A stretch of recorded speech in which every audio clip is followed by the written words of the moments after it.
1절, 2절 뜻을 생각하면서 한 번 더 읽어봅니다. 1절, 2절 시작. 야곱이 가나안 땅 곧 그의 아버지가 거류하던 땅에 거주하였으니 야곱의 족보는 이러하니라. 요셉이 17세의 소년으로서 그의 형들과 함께 양을 칠 때에 그의 아버지의 아내들 빌하와 실바의 아들들과 더불어 함께 있었더니 그가 그들의 잘못을 아버지에게 말하더라. 자, 2절을 이렇게 시작해요. 야곱의 족보는 이러하니라. 그러면 족보 얘기해야 되지 않아요? 예? 앞에도 창세기 6장에도 족보가 나오고 그 뒤에 족보들이 굉장히 나오는데 족보 그럼 뭐예요? 누가 누구를 낳고 누가 누구를 낳고 누가 누구를 낳고 뭐 거꾸로 가면 누구의 아버지는 누구고 누구의 아버지는 누구고 누구의 아버지는 누구고 이게 족보잖아요. 그런데 2절에 보면 야곱의 족보는 이러하니라 그래 놓고 뒤에 보니까 족보가 나오는 게 아니라 요셉의 이야기가 나옵니다. 바로 여기가 창세기에서 또 다른 전환점 중에 하나가 시작되는 것이죠. 야곱의 이야기를 할 것 같더니 이제 그 아들 요셉의 이야기로 오늘 본문부터 창세기 37장부터 이제 50장까지 다 요셉의 이야기가 됩니다. 물론 야곱의 얘기도 중간에 나와요. 하지만 주도권은 누구에게 이미 넘어가 버렸느냐 하면 요셉에게로 넘어갔습니다. 창세기가 4명의 족장의 이야기잖아요. 첫 번째 아브라함, 그 다음에 이삭, 야곱, 그리고 마지막 족장이 요셉인데 37장을 전환점으로 해서 이제는 야곱의 계보에서 요셉의 계보로 넘어가게 된 것이죠. 바로 여기가 이게 중요한 거예요. 그 사람들은 자기 주도권, 하나님께서 이제 야곱에게서 요셉에게로 주도권을 다 옮기실 때 그것을 인정하지 못하면 이 야곱이 시험 드는 거죠. 근데 가만히 보면 야곱은 시험 들지는 않은 것 같아요. 요셉에게는 자동적으로 넘어가요. 인생이라고 하는 것은 그런 건 아닐까요? 예? 부모가 이렇게 살다가 부모가 이제 노쇠하고 나이도 들고 경제력도 떨어지고 그러면서 이제 자식이 바톤 터치를 하게 되는 거죠. 자식이 또 넘어갑니다. 그러면서 가물이 이어져 가는 거죠. 이것은 한 가정뿐만 아니라 어느 공동체나 마찬가지라고 생각해요. 박승원 목사님이 오셔서 하시다가 은퇴하시고 난 뒤에 제가 오고 제가 또 이제 은퇴하고 난 다음에 또 다른 새로운 목사님이 오시고 이게 바톤 터치가 이게 인생이고 이게 또 하나님의 자연스러운 일이죠. 이게 바톤 터치가 잘 되는 집이 잘 되는 집이에요. 근데 바톤 터치가 잘못되면 이 집안이 보통 문제가 생기는 게 아니죠. 바톤 터치가 잘못되는 교회 망합니다. 우리 망해가는 것 같은 교회들이 한국 교회에 얼마나 많습니까? 바톤 터치라고 하는 것은 뭐예요? 물러갈 사람은 조용히 손 놓고 물러가는 거예요. 받는 사람은 또 그것이 하나님의 은혜이고 하나님의 손길에 맡기고 믿음으로 최선을 다할 때 바톤 터치는 잘 돼가는 것 아닐까? 2000년 전에 헤롯이라고 하는 대왕이 있었습니다. 신약 성경에 헤롯이라는 이름이 굉장히 많이 나오죠. 대충 한 5명 나와요. 근데 그 중에 헤롯 대제라고 하는 사람이에요. 예수님께서 BC 4년에 태어나실 때의 헤롯 왕이었던 그 사람이 대제이고 그 다음에 이제 자식들이 뭐 여러 나오는데요. 이 헤롯 대왕, 대제 이 사람은 자기 권력에 대하여 바톤 터치를 하기를 싫어했던 사람입니다. 그러니까 자기 권력을 위협하는 사람 모두 다 죽여버렸어요. 모두 다 죽여버렸어요. 위험스러운 사람. 자기 부인까지도 그냥 사정없이 죽이고요. 심지어는 자기 자식 중에서도 아들 중에서도 조금이라도 이상하다 그러면 다 죽여버렸으니까요. 그래서 그때 당시에 무슨 유행어가 나왔느냐 하면 헤롯의 아들이 되는 것보다 돼지가 되는 것이 목숨이 길다. 이해가 되세요? 얼마나 파리 목숨처럼 자식들을 자기 권력을 넘보는 사람들을 다 죽여버렸으니까 얼마나 아꼈겠어요. 쉽게 말하면 노욕이라는 거. 나는 이 자리에 언제까지 내가 여기 있겠다. 그리고 후배들에게 넘겨주지 않고 혼자 누리려고 하는 이 욕심이 공동체를 파괴하고 가정을 파괴하고 나라를 파괴하는 거지요. 여러분, 마태복음 2장에 나오는 얘기가 그거 아니에요? 자, 예수님께서 태어나셨을 때에 헤롯 왕이 뭐예요? 예수님이 태어나신 날짜를 이렇게 해서 2살 안에 몽땅 애기들을 다 죽이잖아요. 그 한 사람의 욕심으로 얼마나 불쌍한 아기들이 다 죽어야만 했겠습니까? 이런 일들이 너무 많은 거죠. 사실 북한 땅도 생각해 보면 그래요. 김정은 저 하나 살리자고 얼마나 많은 북한 동포들이 지금 치를 떨고 고생을 하고 있는지 모르죠. 오늘 TV에도 보니까 10만 명인가 20만 명이 하는데 대단합니다. 와, 멋있잖아요. 그 멋있는 거 만들어내기 위해서 얼마나 많은 사람들이 배후에서는 고통을 당하고 어려움을 겪었겠나 하는 생각들을 해봅니다. 자, 이제 이 문제에 대하여 우리가 정리해야 할 필요가 있습니다. 이렇게 말해보죠. 아버지보다 아들이 잘 되는 집이 잘 되는 집안이죠. 안 그래요? 대답을 별로 안 하시네. 엄마보다 딸이 잘 돼야 잘 되는 집안 아니에요? 예. 대답 안 하는 사람은 거꾸로 하시면, 아버지는 정말 훌륭한데 자식남은 형편없다 그러면 이 집안 꼴 안 되는 거예요. 참 희망이 없는 집안이에요. 그러니까 아버지는 별 볼 일 없는데 와, 그 자식남은 참 대단하다.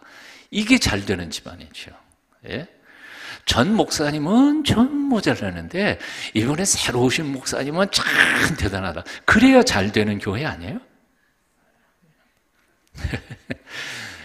포도나무가 열매를 맺는 가지는 몇 년생 가지에서 포도나무 열매가 맺을까요? 와, 몇 년생이에요? 예, 뭐라고 궁시렁거리긴 하는데 여기 하나도 안 들려요. 자, 한번 해보겠습니다. 5년생, 4년생, 3년생, 2년생, 1년생. 1년생 가지예요. 그 해에 나온 가지에서 포도 열매가 맺혀요. 자, 이번엔 쉬운 질문 할게요. 30, 40대 젊은 여자가 애를 잘 낳을까요? 50, 60대 좀 나이 든 여자가 애를 잘 낳을까요? 대답을 잘 못하시네. 교회 얘기할게요. 10년, 20년 이상 되신 분들이 교회에 주도권을 주고 힘을 합하는 것보다 새 가족이 와서 그들이 힘껏 봉사하고 전도하고 일할 때 그 교회가 잘 되는 교회 아닐까요? 아멘 한 사람은 한 20명도 안 되는 것 같은데. 예, 리더십입니다. 선배가 꽉 쥐고 후배가 크지 못하도록 내리누르는 공동체는 잘 될 리가 없어요. 시어머님 며느리 꽉 내리고 아버지가 아들을 꽉 내리고 기름 못 펴게 하는 집안은 이거 잘 될 리가 없어요. 어느 가정과 어느 공동체와 어느 나라가 잘 되냐 하면 좀 실수 많이 해도 후배를 좀 하려고 애를 쓸 때 박수 쳐주고 잘했다. 마음에는 안 들지만 실수도 많이 했지만 격려하면서 잘했다 하고 일자리 주면서 키워가는 그 공동체가 잘 되는 공동체인 줄로 믿습니다. 선배 여러분, 그리고 먼저 믿었던 이 동순교회의 뿌리가 있는 여러분, 새로 오신 분들에게 마음껏 기회를 주시고 그들을 박수치고 격려하면서 하나님의 역사가 나타나도록 기도해주고 밀어줄 때 이 교회는 틀림없이 하나님이 원하시는 멋진 교회가 될 줄로 믿습니다. 장로님들은 안수 집사님들 격려해 주세요. 안수 집사님들은 또 서리 집사님들 격려하시고요. 권사님들, 집사님들 근데 제가 듣기로는 안 그런 것 같은 사람들이 있는 것 같아요. 권사만 되면 여집사들을 휘어 잡으려고 그러고, 그럴 리는 없겠죠. 노 권사님들은 젊은 권사들 쥐어 잡으려고 그러고, 제가 언젠가 주일날 낯설교 했던 것처럼 21년 전에 왔더니 중고등부 아이들이 교회 뒷마당에서 선배가 후배 들여놓고 차례 열중쇼 기합 주던 거, 그런 교회는 될 리가 없습니다. 마음껏 격려했으면 좋겠습니다. 목사가 은퇴하고는 후임 목사로 오신 분을, 온 목사를 배후에서 자꾸 조정하고 깔쭉거리니까 그 목사님이 어떻게 힘껏 목회를 할 수 있겠습니까? 그래서는 안 되죠. 물러갈 때는 기꺼이 물러가야 합니다. 욕심을 피워야 합니다. 나에 들어갈수록 노욕을 버려야 하겠습니다. 리더십, 정말 어른이라고 하는 사람들은, 어른이 뭐예요? 자기가 좀 섭섭하고 속상한 거 있어도 어른은 그거 다 제어할 줄 알아요. 어른이지요. 애들은 조금만 섭섭하면 그냥 앙흥거리지 않아요. 다 자기 섭섭한 건 덮어놓고 어린아이들 혹은 젊은이들 격려해 주면서 키워갈 때 리더십 체인지가 잘 되고, 그런 교회가 멋진 교회 될 줄로 믿습니다. 아멘이십니까? 그런 교회 만들어 가십시다. 저 지금 유언하고 있는 거예요. 나중에 제가 은퇴한 다음에 후배 목사, 후임 목사 내가 달달 복지 못 갔다 그러면 여러분들이 그럴 거 아니에요. 저 목사님 말이야, 전에는 설교 그렇게 했는데 왜 지는 안 지켜?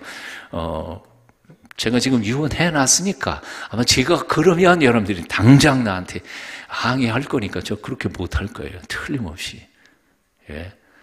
이 얘기는 저에게만 하는 게 아니라 여러분 선배 장로님들, 그리고 선배 권사님들, 후배들 마음껏 잘한다 하고, 청년들이, 그리고 다음 세대 유치부, 아동부, 어린아이들이 마음껏 지펴고 살도록 밀어줬으면 좋겠습니다. 야곱도 떠날 때가 있었습니다. 그리고 다음 세대 요셉이 올라갑니다. 세대는 체인지하게 되어 있습니다. 하나님의 법입니다. 하나님의 뜻 앞에 순종하는 저와 여러분이 되어야 할 줄로 믿습니다. 오늘 본문 말씀 속에서 우리는 요셉이라는 인물을 발견합니다. 어떤 사람들은 이제 요셉을 묵상하면서 이런 생각들을 하죠. 요셉은 참 행복했겠다, 그런 거예요. 왜요? 첫째, 아버지의 사랑을 독차지했잖아요. 12형제, 13남매 중에서 아버지가 이 요셉을 너무너무 사랑해서 색동 옷도 입혀놓고 뭐 그랬잖아요. 근데 이 육신의 아버지에게만 사랑받은 게 아니고 사실은 영적인 아버지신 하나님에게도 사랑을 독차지한 것 같아요. 하나님은 요셉에게만 꿈꿀 수 있고 꿈을 해몽할 수 있는 계시의 정신을 허락해 주셨어요. 얼마나 놀라운 거예요. 그러니까 한마디로 말하면 세상의 아버지한테도 사랑 독차지했고, 저 하나님 앞에도 독차지했어요. 행복하지 않아요? 대답을 안 하시냐? 야, 정말 행복했겠다. 야, 참, 야, 뭐 얼마나 행복했겠어요. 우리는 그렇게 해석해요. 하지만 입장을 바꿔놓고 생각해 보십시다. 요셉에게 그런 긍정적이고 밝은 면만 있었을까? 아니요. 성경이 기록하는 그 부분만 이렇게 기록하고 있으니까 우리가 미처 깨닫지 못해서 그렇지, 사실 요셉도 얼마나 힘들었겠냐 그 말이에요. 요셉의 생애에, 그리고 어린아이 요셉이 성장 과정에서 겪었을 그 아픔과 고통을 생각해 봤냐는 거예요. 그 첫째, 엄마가 일찍 어렸을 때 돌아가셨어요. 여러분, 어머니가 없다는 것만큼 정말 어린 아이들에게 있어서 고통스러운 게 어디 있을 거라고 생각하세요? 어머니는 존재 그 자체가 병들어 누워있든 뭐 했든 하여튼 살아있다는, 그 곁에 있다는 것 자체가 우리에게는 위로가 되지 않아요. 저도 그랬어요. 학교 갔다가 탁 와갖고 대문 탁 열고 엄마 그리고 들어가는데 어서 와 그러고 화내요. 배가 고파도 밥자 그리고 소리 지르고 들어갔잖아요. 그래서 어느 날 문 딱 두드리고 막 그런데 없어. 어떤 마음이에요? 예, 다 말은 표현할 수 없지만 다 알고 있는 거죠. 허한 마음, 공허한 마음이에요. 그러니까 이제 찾아다니는 거예요. 엄마가 있을 곳을 찾는 거죠. 자, 마당에서 고추 말릴 때도 있으니까 마당, 뒷마당 가보고, 여기도 가보고, 심지어는 저 부엌에도 가보고, 들들 다, 책가방도 갖다 놓지도 않고, 들들 다 뒤졌는데, 없어. 에이, 그러면 그냥 책가방, 저 마루에다 내팽개치고, 어디 갔어? 그리고 한숨 푹 쉬잖아요.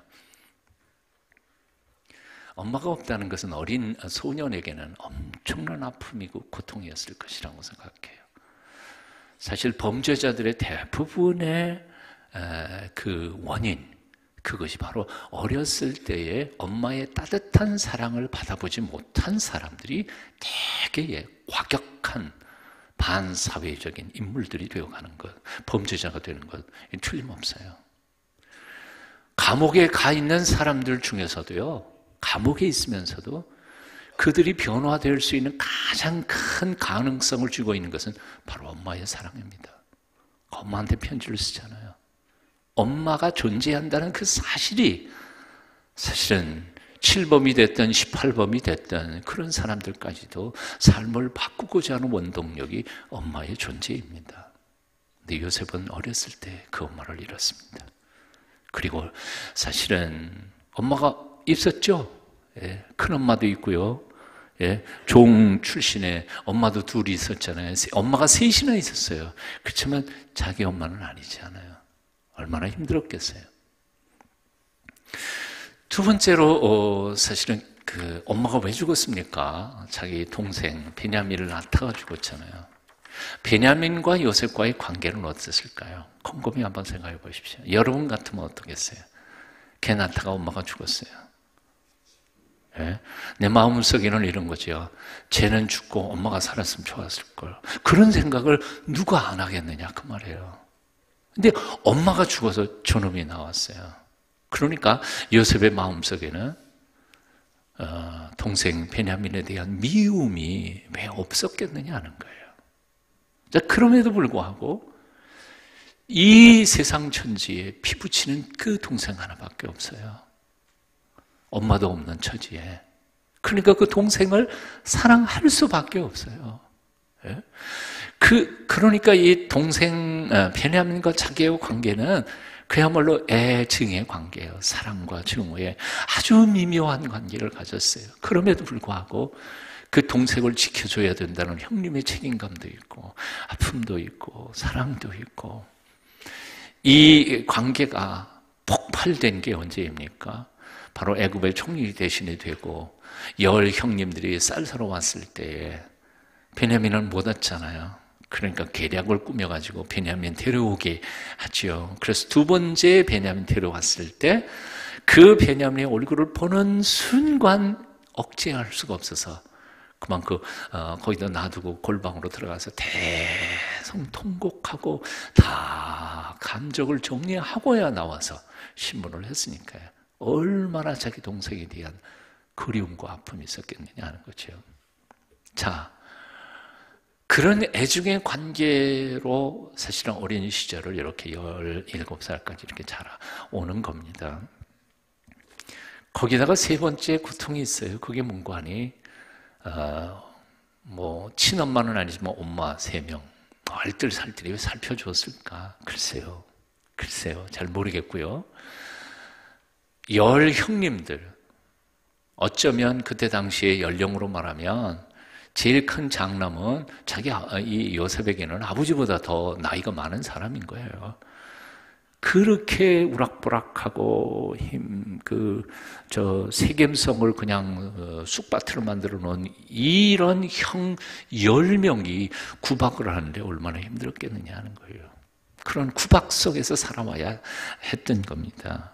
그러니까 생각해 보면 야곱이 요셉만을 사랑했다. 그런 성경 구절이 우리는 재해석할 수밖에 없어요.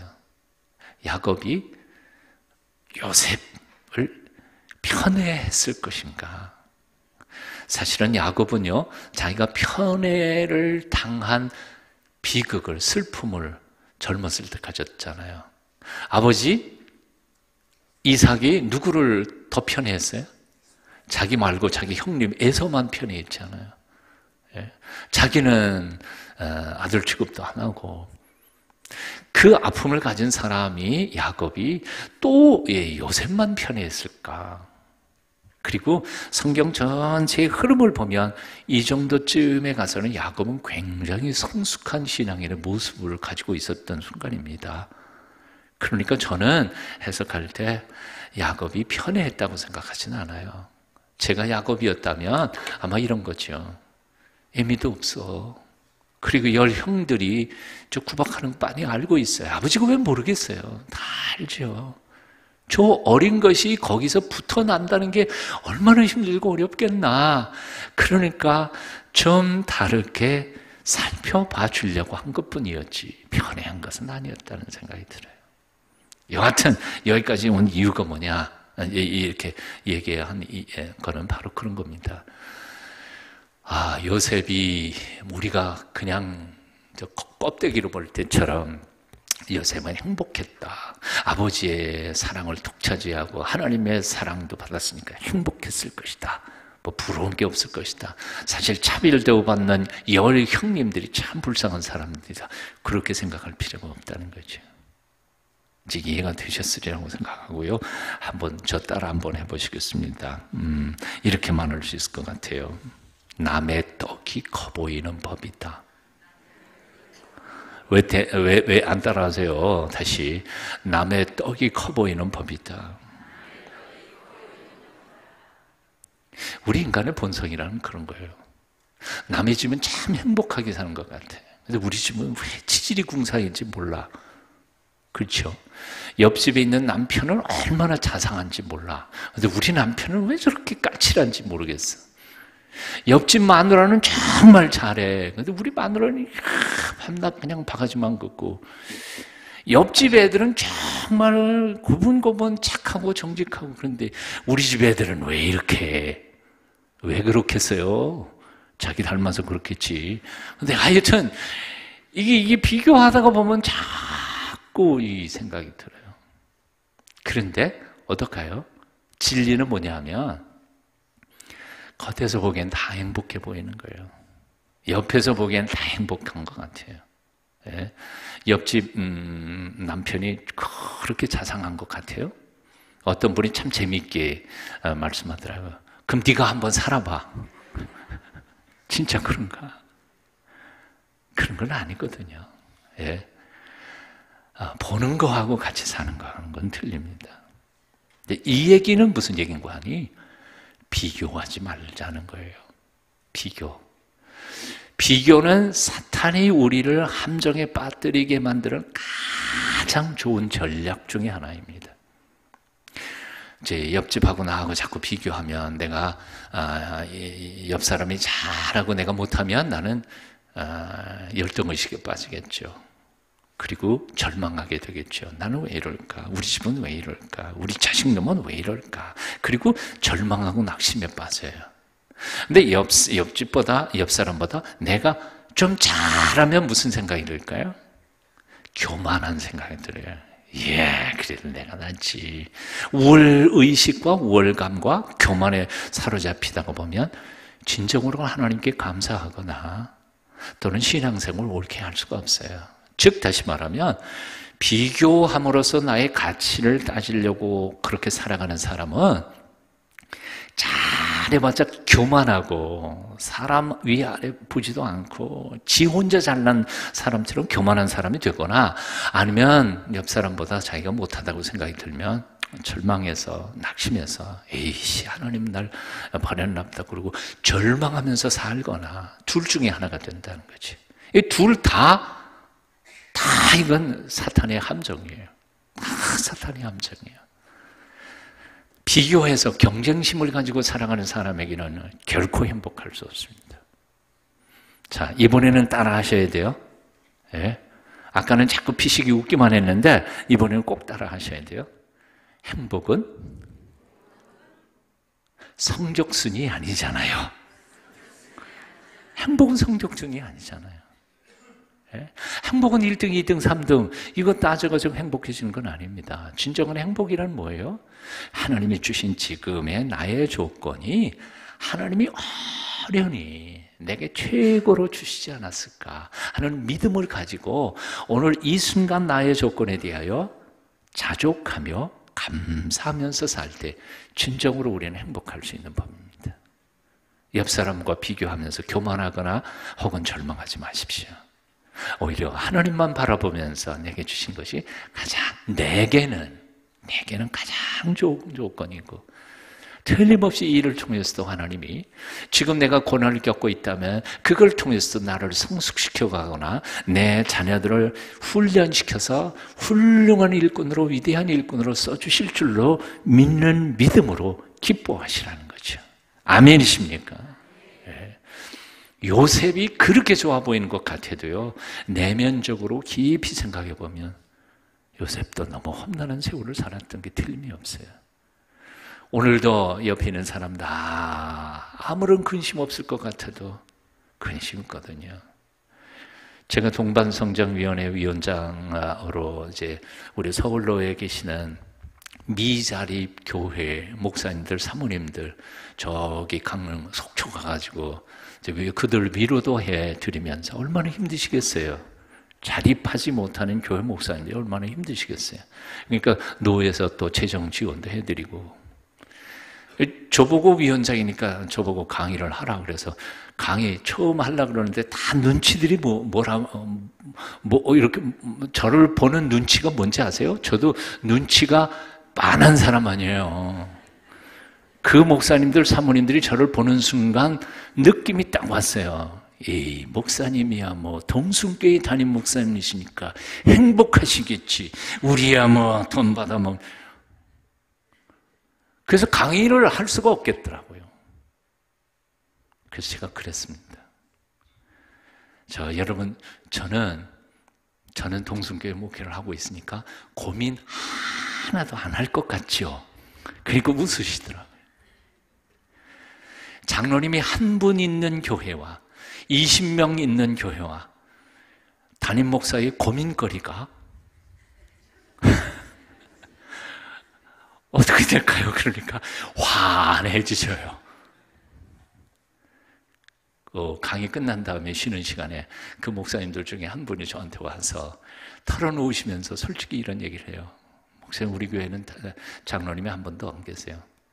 근데 딱 한 분 협동 장로님이 계세요. 협동 장로님은 교인들이 뽑은 게 아니라 뭐 거기엔 아예 당회가 없으니까 목사님이 다른 교회에서 장로님 하시던 분이니까 오셔서 거기 뭐 아무 의논할 것도 없으니까 목사님이 세우신 거예요. 근데 그 협동 장로님이 목사님을 괴롭히는 거예요. 그러니까 저보고 그 협동 장로님이 저를 그렇게 괴롭히는데 어떻게 했으면 좋겠어요. 그리고 저보고 상담을 하러 왔더라고요. 제가 뭐라고 대답해요? 알아서 하세요. 비교하지 마세요. 다 고민이 있고 다 아픔이 있고 애들 걱정 없는 사람은 돈 걱정이 있고요. 돈 걱정 없는 사람은 건강 걱정이 있고요. 다 걱정 고심, 다 인생이라는 게 거의 비슷해요. 마지막으로 이 문제에 대하여만큼 마지막으로 한마디 더 해보겠습니다. 하나님은 불공평하시다. 하나님은 보통 우리는 자꾸 생각해요. 비교하다가 보면 에이, 하나님 공평하지 않아. 그런데 이만큼 살다가 보니까요, 하나님 공평하셔요. 정말 공평하신 분이에요. 이런 걱정 없는 사람은 이런 걱정 드시고요. 힘없는 사람도 다른 힘을 갖게 하셨고요. 그러니까요, 비교하면서 낙심하지 마십시오. 하나님 내게 주신 모든 것에 대하여 감사하면서 얼굴 펴시고요. 예. 쭈구리 궁상으로 살지 말고, 자, 손을 이렇게 두 가닥 이렇게 하시고요. 하나는 눈꼬리에, 하나는 입꼬리에 잡아다니세요. 옆에 있는 사람한테 쳐다보시면서 한번 잡아다니세요. 요게 가장 길할상이라고 그래요. 관상에서. 뭔지 아세요? 눈꼬리가 올라가면 이 사람은 분명히 부정적이고 굉장히 날카롭고 정죄하는 사람, 무서운 사람입니다. 이 사람 이렇게 올라가 봐요. 그리고 입꼬리가 이렇게 내려가면 질투심이 강하고 보이는 사람이에요. 그러니까 거꾸로 눈썹은 내려오고 입꼬리는 올라가고, 이게 가장 길할상이에요. 항상 힘들고 좌절이 될 때마다 거울 앞에서 이렇게 내리시면서 자기 얼굴 보고 축복을 하십시다.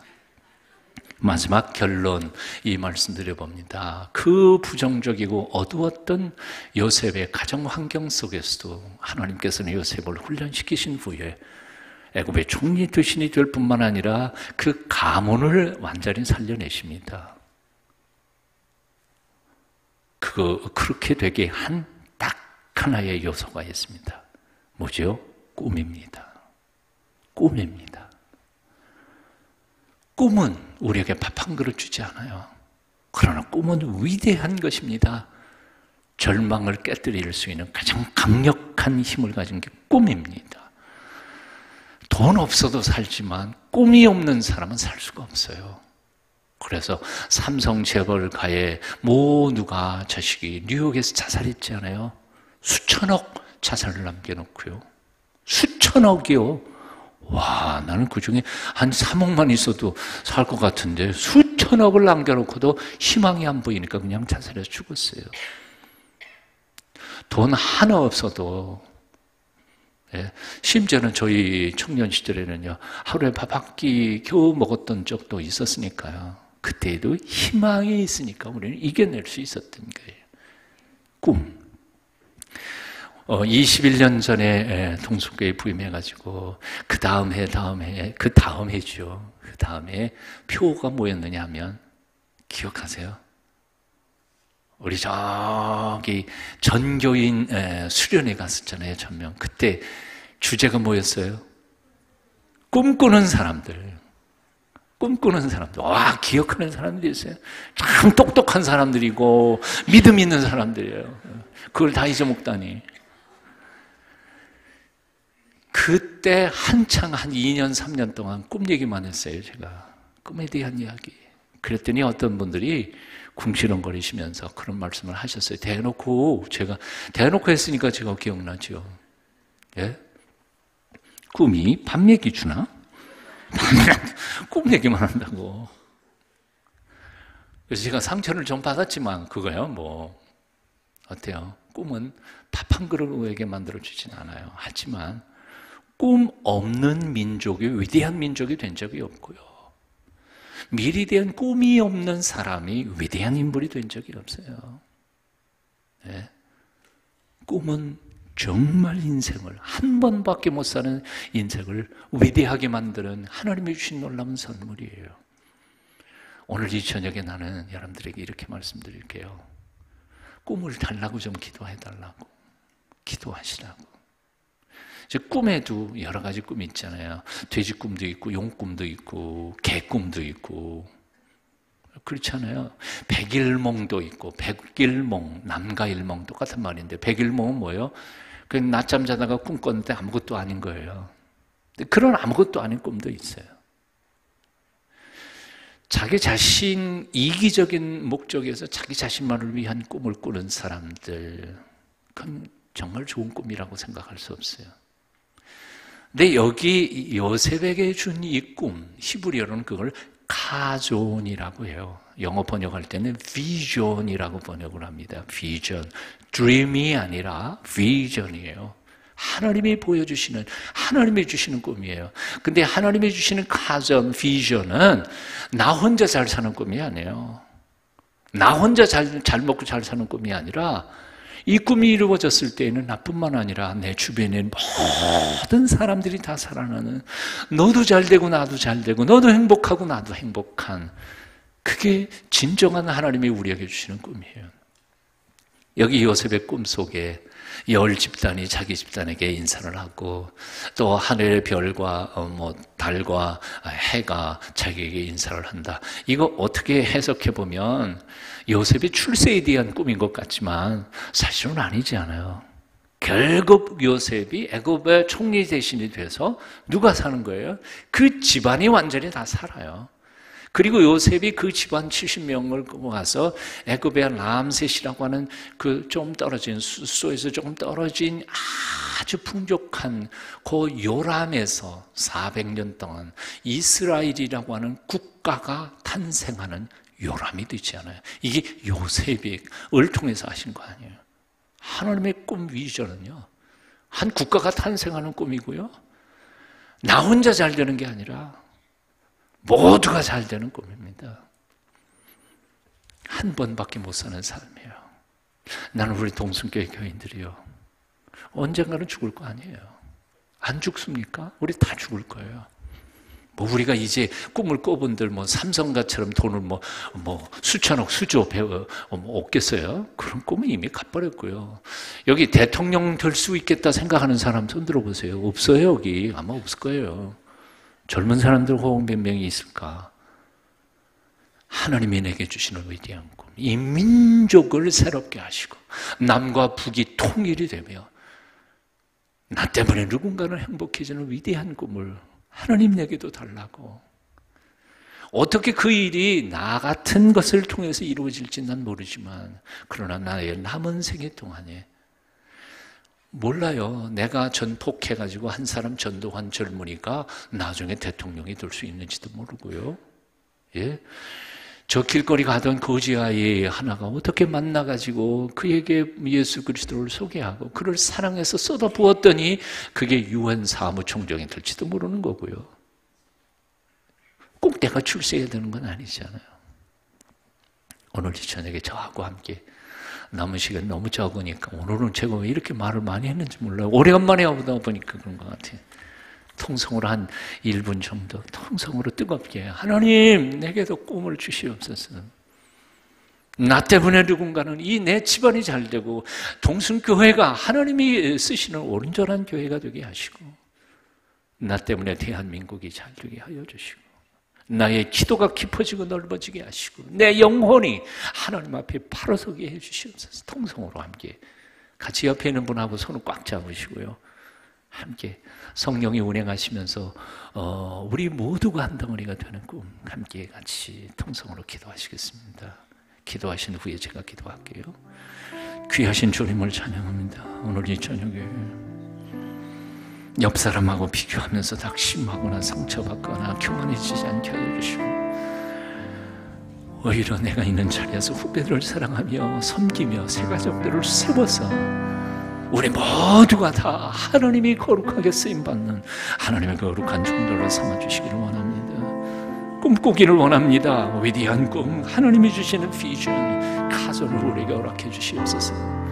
나의 그 꿈 때문에 오늘의 시련과 역경을 넉넉히 이겨갈 수 있는 하나님의 사람들을 하여 주시옵소서. 지금 나의 삶이 결코 평탄치는 않지만, 이겨내는 게 쉽지는 않지만, 하나님 당신이 우리와 함께 계시고 우리를 지켜주시고 우리를 도와주시니 넉넉히 이겨낼 수 있을 줄로 믿습니다. 주님, 남은 생이 얼마 남지 않는지 모르지만 나를 통하여 하나님이 영광 받기를 소원합니다.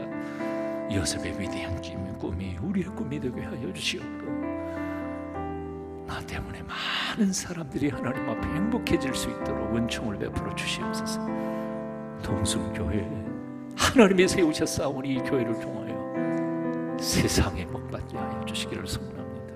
오늘 저녁에도 수요 기도에 나온 당신의 백성들을 성령의 불로 인쳐주시고 저들을 구별하여 주시면서 하나님의 거룩한 일꾼으로 거듭나게 도와주시옵소서. 예수님 이름으로 기도합니다. 오늘 이 저녁 주님께서 베풀어 주시는 나를 향하신 꿈, 또 나 때문에 세상이 변화되고 나 때문에 누군가 하나님의 은총 안에서 살아가는 위대한 꿈 허락해 주시옵소서. 그 꿈 붙잡고 나의 현실이 어렵고 힘들어도 넉넉히 이겨갈 수 있도록 용기와 담력도 주시옵소서. 예수님의 이름으로 기도합니다.